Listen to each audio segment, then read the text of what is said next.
Thank you, Anaheim.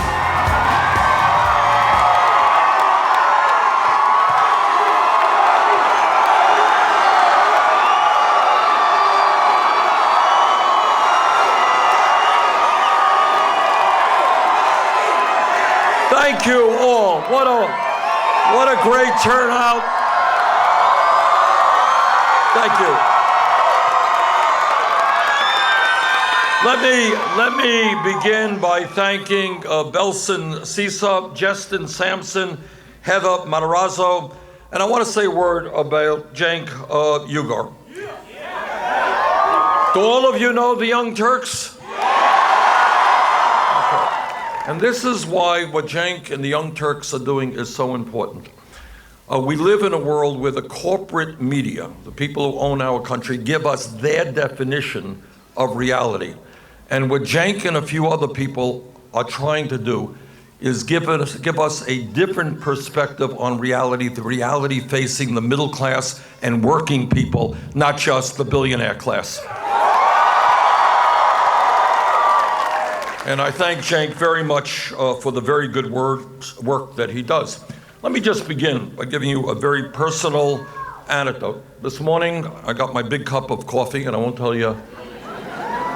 And a guy came up to me and he said, "Senator Sanders, I'm supporting you very much." And then tears started rolling down his eyes because, he says, "I have just terrible student debt." I don't know what he makes, but he was pouring coffee, and I suspect not a whole lot. All right, and that's the story that we are hearing all over this country of a nation in which a lot of people are in trouble. Now, let me just start off and be very blunt. We're here in Anaheim. Everybody knows the major economic force here in Anaheim is the Disney Corporation. Anybody here work for Disney? Anybody here making a living wage from Disney? Well, let's put it on. All right, so when we talk, well, I'm probably the only politician to come to Anaheim and say this.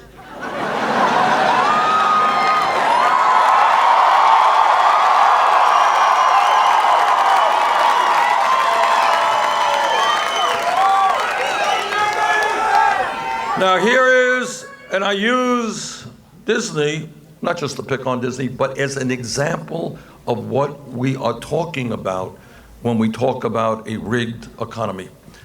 Here in Anaheim and the surrounding areas, Disney pays its workers wages that are so low that many of them are forced to live in motels because they can't afford a decent place to live.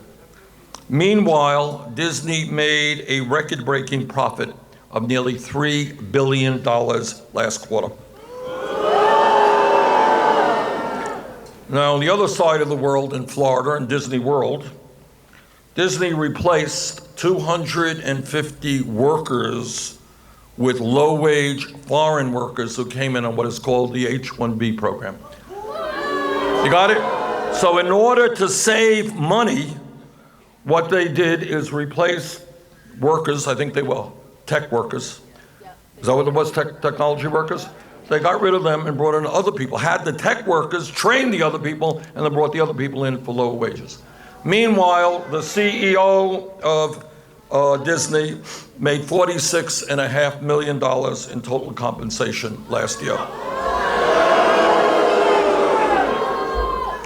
And that's what we're talking about. That is what we're talking about in a rigged economy. People working at very low wages while the people on top are doing phenomenally well. And what this campaign is about is challenging that economy based on greed and demanding an economy that works for all of us, not just the 1%.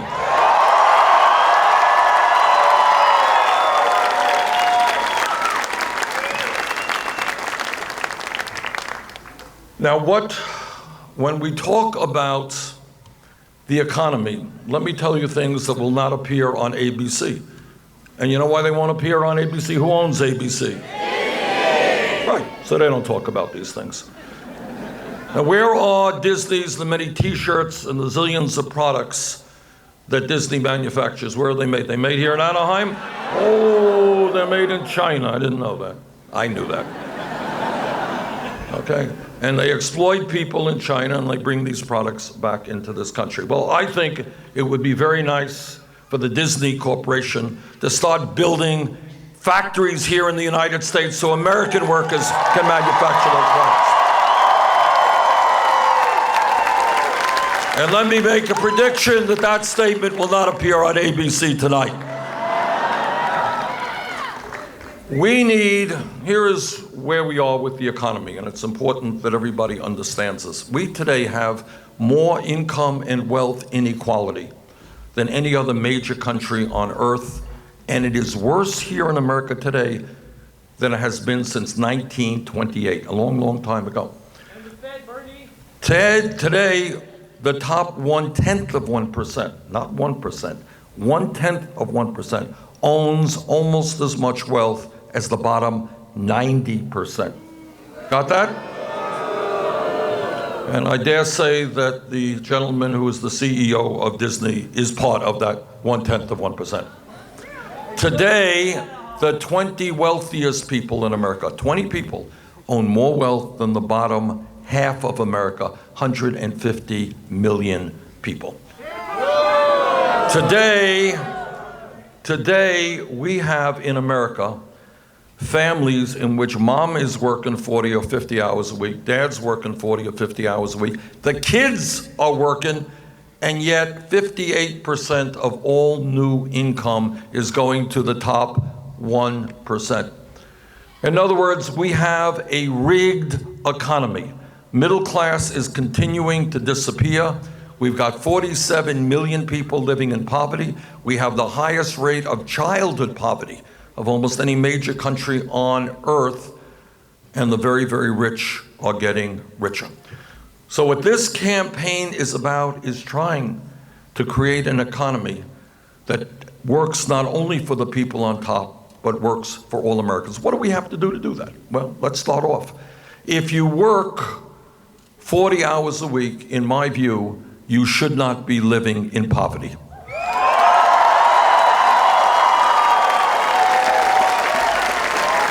You know, there are single moms right now, they go out to work, and put yourself into the place of a single mother trying to bring up a child, two children. You go out and you work and you're making 11, 12 bucks an hour. You can't find affordable childcare. You can't find an apartment or a house that you can afford. And that's your life, struggling every week to make sure that your kids are eating adequately and they have a roof over their heads.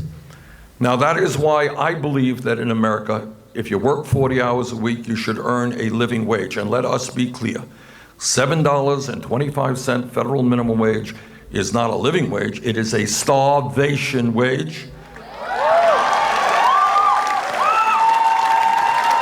And I believe we should raise that starvation wage in 50 states in this country to $15 an hour.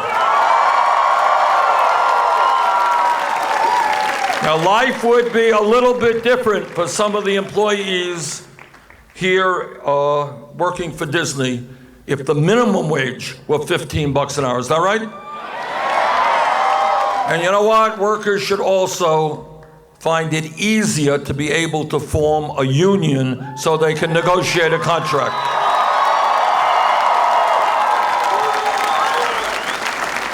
And I know that all of the men here will stand with the women in demanding pay equity for women.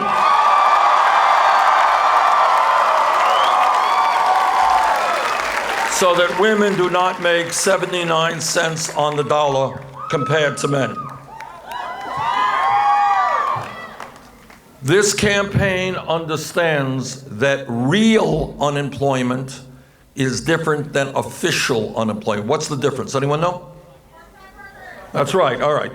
One of the differences is that when you have official unemployment, it does not include part-time workers, and many millions of people in this country are working part-time when they want to work full-time. And also, in high unemployment areas where people have given up looking for work, they're not included as well. Real unemployment in this country is close to 10%.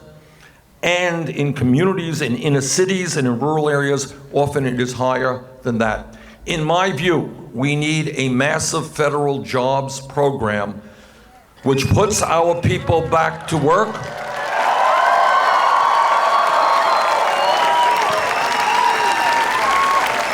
We should be hiring teachers, not firing teachers.